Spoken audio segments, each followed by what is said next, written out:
This is all wrong. I shouldn't be up here. I should be back in school on the other side of the ocean. Yet you all come to us young people for hope. How dare you! Boring. Boring. Boring. Okay, you got into it. Don't tell us what we're going to feel. We're trying to solve a problem. Don't tell us what we're going to feel. I'm not telling you. Because you're in no position to dictate that. Remember what you're doing. You're in no position to dictate what we're going to feel.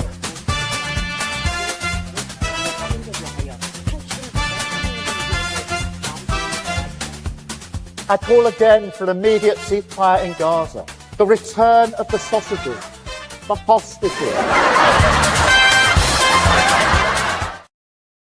Welcome on and all to the unusual and extraordinary and hopefully inspiring station which tells you the truth, gives you our opinions, but never mixes the two. Hooray! And hopefully is a little bit more honest than the British Prime Minister, who is lying to himself, in my view.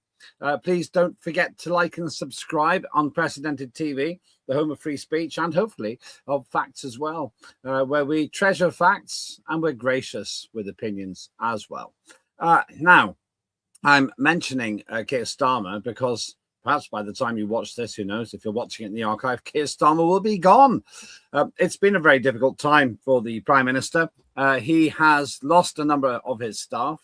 Perhaps even as we're on air, he loses more. Perhaps he himself will resign. But there's no doubt that Keir Starmer finds himself in a position which is precarious, to say the least. And if history is anything to go by, probably unrecoverable. That's an opinion, but I've been around in politics for 40 years, and I've never seen the Prime Minister recover from the mess that he's in, at least at the time of the broadcast. Keir Starmer's problems started a long time ago. In fact, before he was even a member of Parliament, where he seemed to miss things like the most prolific paedophile that we know, Jimmy Savile, doing his business, while Keir Starmer was head of the CPS, the Crown Prosecution Service. How did that slip through the net, even though there were literally hundreds of victims? Then he went after a member of Parliament, Nigel Evans, who happened to be the Deputy Speaker of the House of Commons, wrecked his life for a couple of years. And the man was found innocent of all charges. And since then, as Prime Minister, he promised change, and he has given us change. He has managed to change the dial on terms of popularity, or should I say unpopularity, to be the most unpopular Prime Minister in recorded history in British politics. Now, that is an achievement, but probably not the change he'd intended. In my opinion, the problem is that Keir Starmer has no self-awareness. He's not an experienced politician by his own admission, and he rather foolishly said he'd rather be in Davos than in Parliament. So by his own words, he would rather be in the unelected autocracy of the World Economic Forum than in the elected house, which he is paid to serve. Put all that together, it's hardly surprising. He's in a crisis situation and literally hanging by a thread. It could be even as we make this show, he's gone, in which I'll put this in now. I told you so, because in my view, his position is unsustainable. But am I the only person who thinks that? Okay, my guest today isn't exactly impartial. He's involved with Advance UK, and he's actually standing against Labour as we speak. And that's Buckley MBE, a man who earned an MBE for something. What did you win that MBE for? What did you earn it for, Nick? Couple of decades work of charity work, stopping young people getting involved in crime and getting homeless people off the streets. So, MBE stands for what? Member of the British Empire. Okay, well, Keir Starmer's a sir, but it almost sounds ironic when you go Sir Keir Starmer these days. Let's go to the big picture here. And as I say, I'm even slightly cautious about doing this subject, but we have to because it's pretty much the only game in town. In the archive, you'll be able to watch and compare how accurate what we're saying here is with what transpires. I would say that Keir Starmer is on the way out. I don't see any recovery for him. We'll look at the details in a moment, but I'll push you to make a prediction before we go into that. He has been a dead man walking since the minute he walked into 10 Downing Street. There was no way he was going to achieve anything because Labour governments only achieve short-term success because they always inherit a healthy economy. This is the first time where Labour is, in the modern time, has come into power, and the Tories have ruined the economy. So they were on a hiding for nothing from day one. And the first budget, do you remember the first budget? Yeah. That really was the end of him, his premiership, and this government. They've never recovered from that first budget. So yes, it does seem to me that the Tories did make a bit of a mess of it. I actually studied economics for a while. I did well at school on it and started in university, but then decided actually economics is really a pseudoscience. And it's sort of made up. It's more about psychology. One of my friends said he'd worked out the secret of the success for an economy. He said, I know how you can make the economy grow 5%. Do you know what his solution was? No idea. Make everyone work 5% harder. That is probably true. He didn't exactly explain how to do that. But Thatcher said something, I can't remember the exact phrase. I'll ask the team if they can get it before we finish. She said something about the Conservatives create wealth for you and the Labour Party spends your wealth, or something like that. It was a more prosaic statement, I think. But fundamentally, Labour do seem to have utterly failed. You never hear anything about Rachel Reeves anymore. Whatever happened to her? Did she resign as well? And nobody noticed? I've not checked her CV recently, so she may have another fantastic job somewhere. Last thing I read, she was the curling champion of the world. I think she's put that on her CV now as well. Maybe she's also the 10th year in a row been the world bog snorkeling champion. Who knows? The thing is, that somebody said to me, my friend said, I trust her so little that if Rachel Reeves told me she was lying, I wouldn't believe her. Anyway, that's another story. Back to Keir Starmer. Keir Starmer's had a dreadful recent time. The whole Mandelson thing's been an absolute, complete catastrophe for him. And it's hard to understand how he got there, but it's got so bad now. We covered on another show the internals of that. But there's Morgan McSweeney, the man who arguably propelled him into government and into Downing Street. He's been fired. Or apparently he left, but I don't believe that. I think he was pushed. And for the strange reason that Keir Starmer says he was badly advised.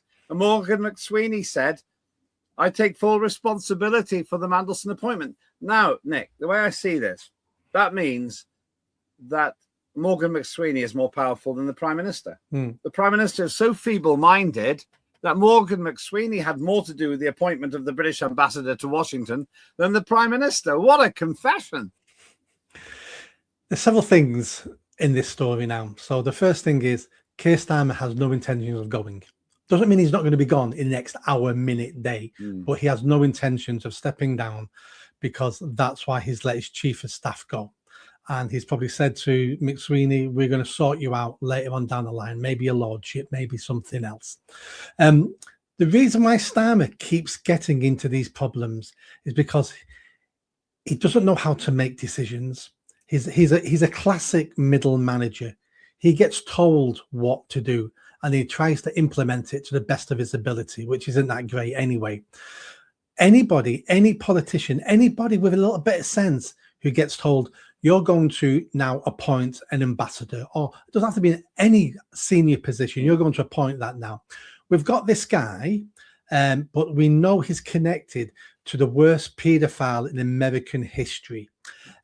We're thinking of letting you nominate him.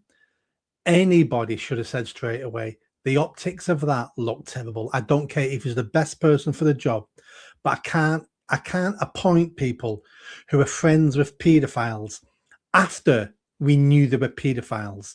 You can't blame someone for being friends with someone when you didn't know, because paedophiles hide everywhere. You don't know what they are.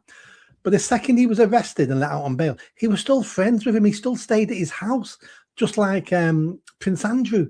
It's like these people have no sense. And for Keir Starmer to appoint him, knowing that and knowing he had the secret files from MI5 and all that, and to still appoint him shows he has no judgment. He's just doing as he's told, as he's always done.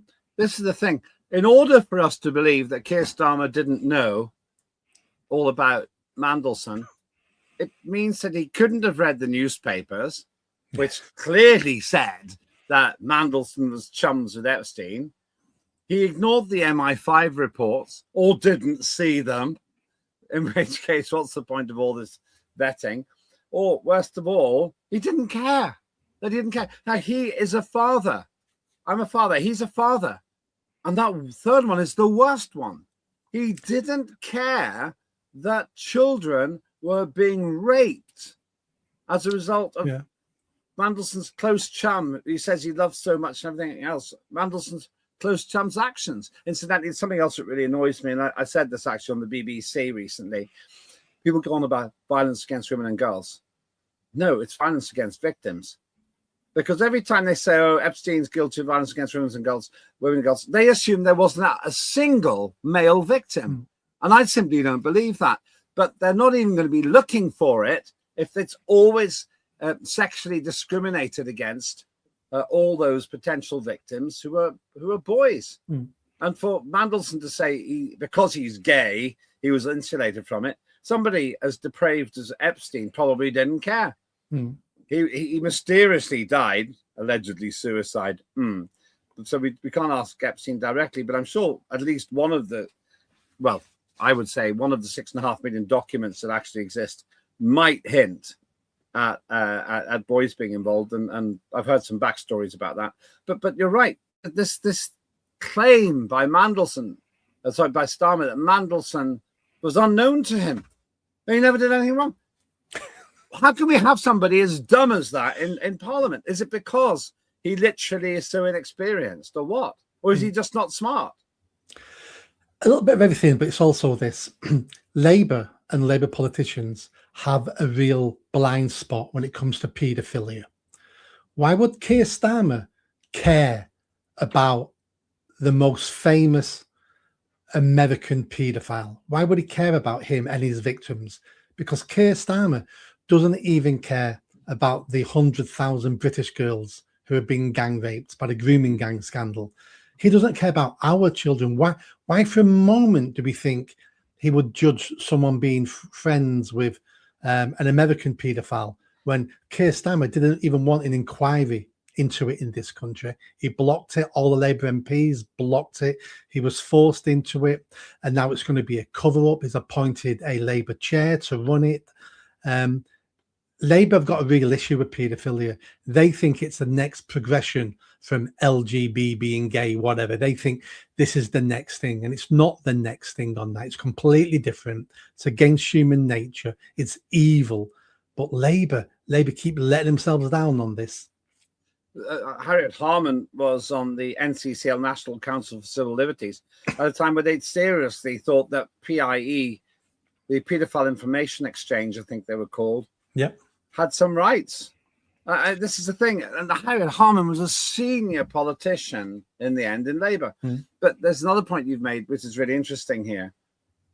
Could it be that the same thing that's caused Keir Starmer not to care about the obvious inappropriateness of Peter Mandelson is the same thing that's caused him not to care about the rape gangs? I worked with Peter Mandelson. I could have told Starmer that Mandelson was a liar because I worked with him, and he lied to me.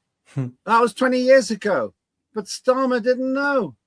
He didn't know. He's got hundreds of staff at his disposal, thousands arguably, and not one of them gave him good advice. Instead, his big pal Morgan McSweeney, who's taking the rap now because he was obviously the de facto prime minister, has been chucked out. By the way, this isn't the first time he's got it wrong. What about Jimmy Savile? There's Keir Starmer going on and on. There he is, Jimmy Savile. There's Keir Starmer going on and on and on about being head of the CPS. And in all the years he was head of the Crown Prosecution, no one person told him Jimmy Savile was a serial paedophile, even though it was common knowledge in the BBC. How could he have? Why does he boast about having done such a bad job? He knew about all this. Of course he did. He's right in one point where he said he got bad advice because he was probably told, forget about the paedophiles, appoint him anyway. So that was bad advice. But as a prime minister, you should know bad advice when you hear it. But going back to PIE, the Paedophile Information Exchange, for people who've never heard of that, this was in the 70s. This wasn't an underground movement. This was an in-your-face lobby group, and one of its aims was lobbying to reduce the age of consent to 3. They applied for and got government. 3. They applied for 3. and got government grants off the Labour government to promote themselves, because they were giving grants to all these far left-wing idiot organisations. They got government grants. They were not a hidden, under-the-counter group. They were in your face. And Harriet Harman, right? She was not involved with Pi, obviously, but she was involved with Liberty, who allowed them to join Liberty. They fought for their rights. This has been within Labour within crazy Labour for a long time. Yes, it was. There was another woman. I can't remember which other Labour female was also involved in that at the time. We'll probably get the name before the end of the show. So there is a very checkered history with some senior Labour MPs. So we've got Starmer.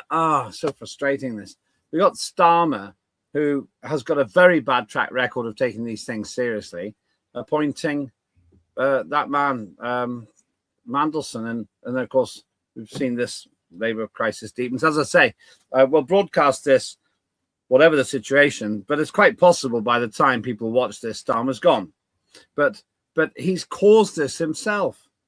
There he goes. That's not Morgan McSweeney next to Peter Mandelson. It's Keir Starmer. You sort of feel like shutting the door and saying, how can you seriously carry on in your job? How can you not see that you're not suited? You're not up to it. Because if he had that sort of vision, he wouldn't be Prime Minister at the moment. He'd have resigned a long time ago. Look at the 13 U-turns he's done. We're going to take the winter fuel allowance off old folk, but not all of them. We're going to tax pubs more, maybe not pubs. U-turn, because they come up with an idea and go, this will be great. And then they announce it. No one's done any research into unintended consequences and a backlash. And the second they get backlash, they know that week they have to backtrack, which makes them even weaker for next time they have to backtrack. It's one fiasco after another. And this is just the latest fiasco. And if none of them made him question his position and resign, this one won't either. Yeah. The only way he goes is when he's challenged by the front bench. When the front bench start going, we want that job, that's when he'll end up leaving then. It was Harriet Harman and Patricia Hewitt, incidentally, who were the two MPs who were around at the time when the NCCL, predecessor to Liberty, I think probably at that time, they were promoting minor attracted persons by another name. It's just shocking, really. We'll come back to you in just a minute. I have to remind you, we've got other very, very hard-hitting programs, and one of the most important is, of course, the wonderful work done by Claire Dyer. Watch it.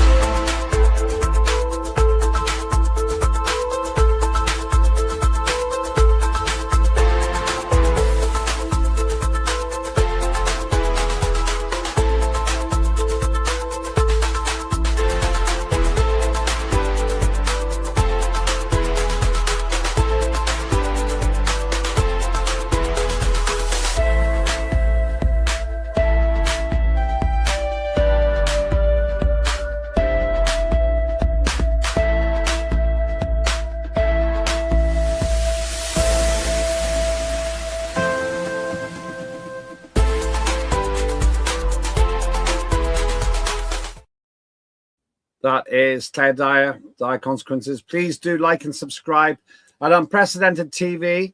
Thanks for all of you who have. It's free and it helps us a lot. But back to Nick Buckley MBE.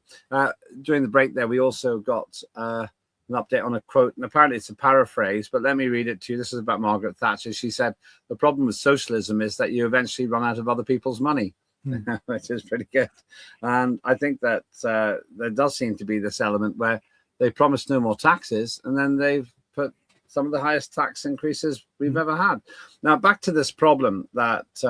and let me jump in there. And then for 2 years now, cancelling elections, trying to get rid of jury trials, trying to bring in Islamophobia, religious blasphemy laws. I've never seen a government as authoritarian as this one. I thought the Tories were bad. They started a lot of this, but this government has just taken it and run with it. And in my opinion, they've also got this balmy climate emergency thing. You don't hear much about that anymore. Maybe Rachel Reeves and Ed Miliband have both gone on a long holiday somewhere by plane, no doubt. Now, another thing that happened, and once again, I am acutely aware that this program could be proved right before you even watch it. But Tim Allen, who's some communications guru, there he is, number 10 communications chief, quits. He quit as well. Now, when you start losing people like this, as Mandelson Fallout Demons, when you begin to lose people like this, it's curtains, it's over. Now, I suspect what's happened is he knows what's going to come out in the inquiry into the documents which were sent between London and Washington when Mandelson was on his ill-fated term of office as the British ambassador to America. But he's gone. Now, when your staff start walking out, you know you've got trouble. When I was leader of the Liberal Democrats in Wales, when I used to be party leader there, I don't remember losing any staff like this. There were some mistakes. Some were made by me, some were made by my staff, but I owned them all. I didn't say, oh, well, it was Jim there who messed it up. I said, yeah, that was a mistake. I should have done better. Internally, I said, Jim's fictional character, but Jim, why did this happen? But you don't go as a leader and basically grass up your own staff. It's terrible for morale, and it makes you look tremendously weak. If I'd done that, I'd have thought, well, what I'm saying is I'm such a bad judge of character that I employ people who I can't trust myself. It's just awful. In the same way that you wouldn't go and undermine your children to other children. You wouldn't do it. Well, you shouldn't do it. So I think that Starmer from every angle now is just completely on the ropes. What do you make of him as a leader? He is on the ropes, but I'm not sure that McSweeney or the chief of communication have actually resigned. McSweeney. McSweeney. Yeah, sorry. Yeah. I'm not sure if they've resigned. I'm pretty sure they've had a word with the Prime Minister who said, I'm in deep stuck here. Can you fall on your sword? Can you take the blame for this? And I'll try to sort you out later down the line. I think both of them have resigned to try to help Starmer, because Starmer's line is going to be this now in Parliament. It wasn't my mistake. It was my chief of staff's mistake. And I've let him go now. And the communication side of it was appalling. And that was down to my communication manager. He's gone now as well. I need new people around me who and Keir Starmer is trying to cling on. These are sacrificial lambs. These two people haven't resigned in disgust, haven't resigned to bring Starmer down. They've resigned to keep Starmer in place. That's great to hear you say that, because I feel exactly the same. It probably went something like this. I need you to go. Well, I don't want to go. Well, if I lose, you're going to go anyway, mate. Yeah. And then, oh, well, we'll sort you out after. But he can't put Morgan McSweeney into the Lords after what he said about Morgan McSweeney. Tim Allen's walked off. Why would he get a peerage? I'm not sure what else he can give him. How useful is a knighthood? It hasn't made Keir Starmer any smarter. Meanwhile, you've got the circling vultures and the two front runners. There they are. That's Angela Rayner, who got chucked out for her misdemeanors, and Wes Streeting, who's got problems. Angela Rayner, I would love her to be the Prime Minister. Do you know why? Because of the content she'll help you collect to create. After Joe Biden left, there was a period of mourning in the satirical corridors of broadcasting. But I think Angela Rayner would be a great replacement. It would just be hilarious if she was in that job. Absolutely hilarious. As for Wes Streeting, probably a bit more competent, but so wet behind the ears. And he's got a problem. Do you know what his problem is? No. He's associated with Mandelson, very close to Mandelson. Yeah. And it's quite possible stuff will come out there which will compromise him. And it's become so toxic that just hanging around with him suggests he got terrible judgment. That's the problem. I mean, it's a bit unfair to if it's just you've met him, you've got photos with him, you've met him at events. You can't judge someone on that. But I remember reading somewhere recently that Streeting had put a quote years ago saying Mandelson was his mentor or something like that. I seem to, and that's not 100%. Yeah, I seem right. to remember reading something like that. Now that's damaging. Yeah, I think it is. And there are plenty of shots, and there's another one, that rather fuzzy shot. The actual caption to this one was, some photographs aged like milk on a hot radiator. It's not a picture you want to have dredged up all the time. The biggest problem that Wes Streeting has, I think, is the same. If he was mentored by Mandelson, I knew Mandelson 20 years ago when I was in my 30s, actually, and I could tell he was terrible. He double-crossed me when I was working with the late David Trimble. I didn't need to have a psychological analysis or references to know he was a bad egg. And I said so at the time. I said, I'm not going to work with this guy because he's just lied to myself and David Trimble on an important matter of Northern Ireland policy. But as it turned out, he had to resign then anyway. He's resigned twice from government. I mean, this is the thing. And that's not a clue to anybody that this guy's had to resign several times before. Yeah. I mean, it's judgment. It's just dismal. It really is. So, yeah, I see Wes Streeting and also I see Wes Streeting and also Angela Rayner really massively compromised. I think Rayner's probably more popular. It's said that she'd got in if she didn't have all that tax trouble by contradicting her own parties, her own policies, in fact. Who would you put as the front runner? David Lammy's the other possibility, but we mock him almost every time we talk about him. Angela Rayner by a country mile. This is Angela Rayner's to lose. Andy Burnham, if he had stood at the by-election and won the by-election, but he didn't manage to do that, he would have been Prime Minister. But at the moment, the way things stand, Angela Rayner is odds-on favourite for me. She ticks all the boxes. And Labour, don't forget, are far left now. So Angela Rayner, all my money on her. Yeah, I just think she's the most likely. And if she's got any sense, she'd reach out to Wes Streeting and go, which job do you want?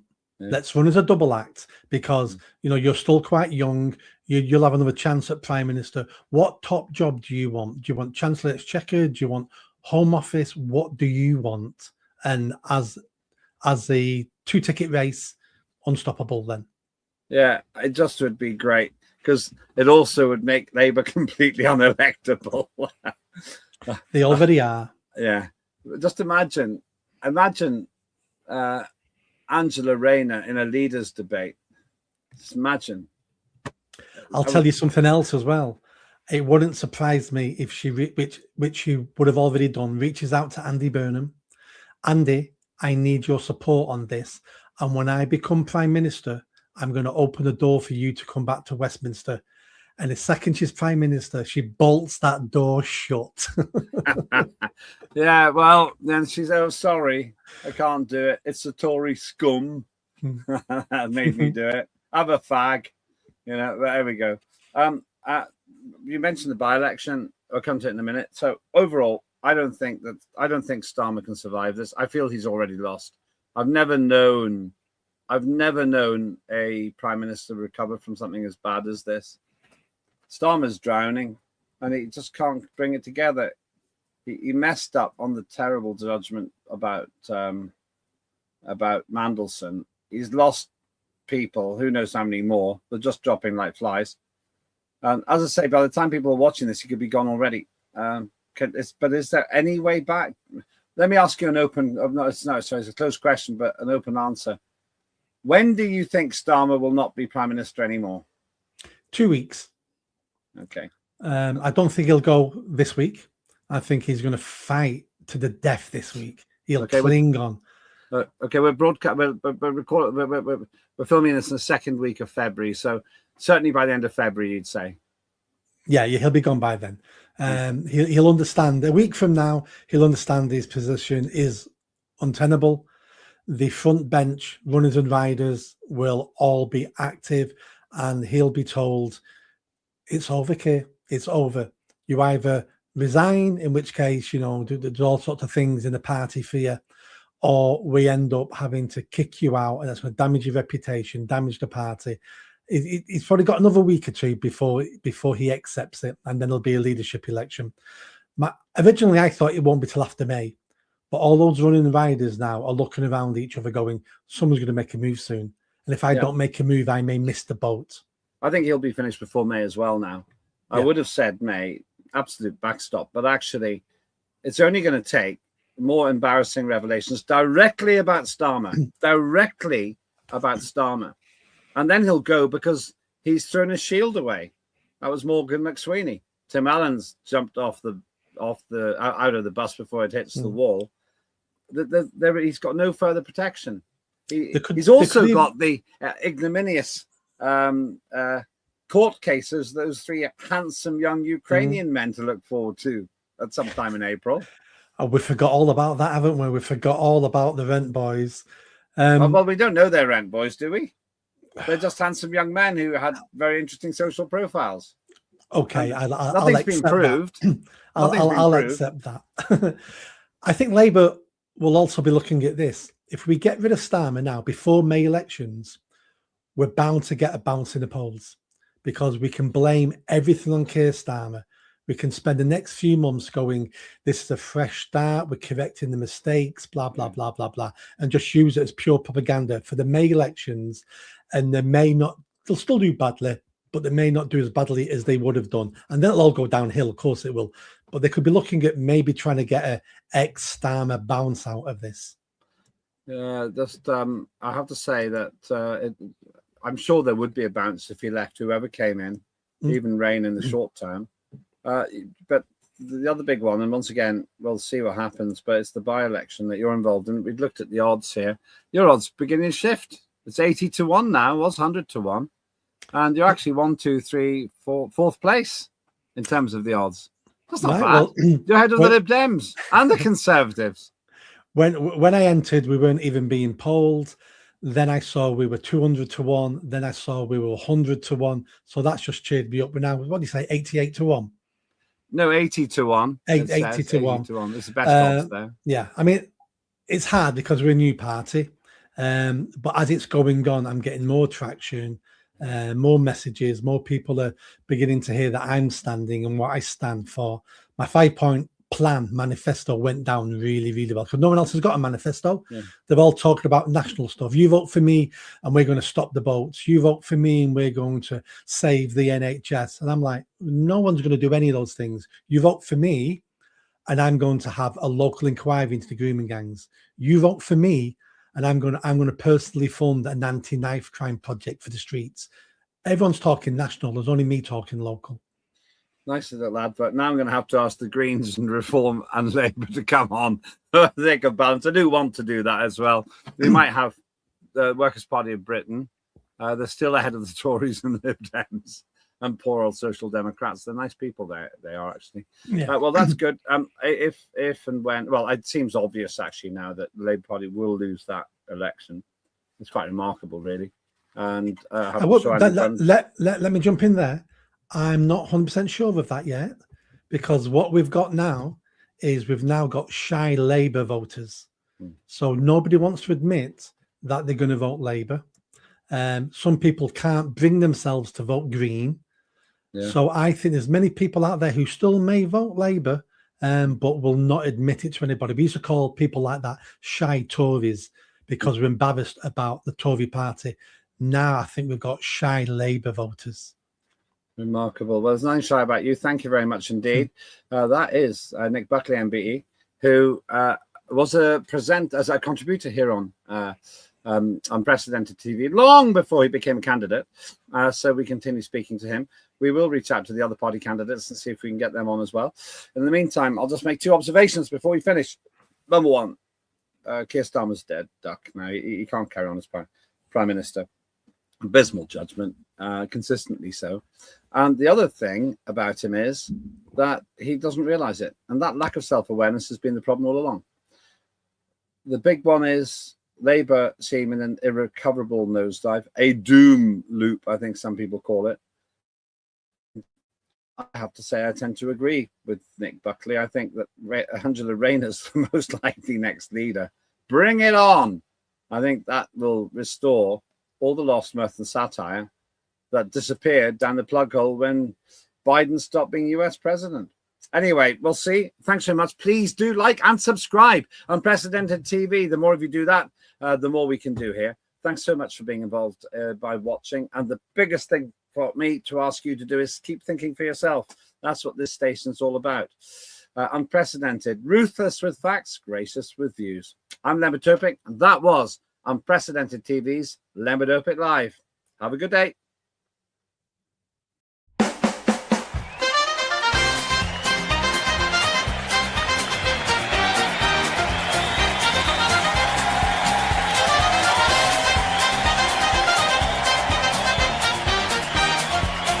Immediate ceasefire in Gaza.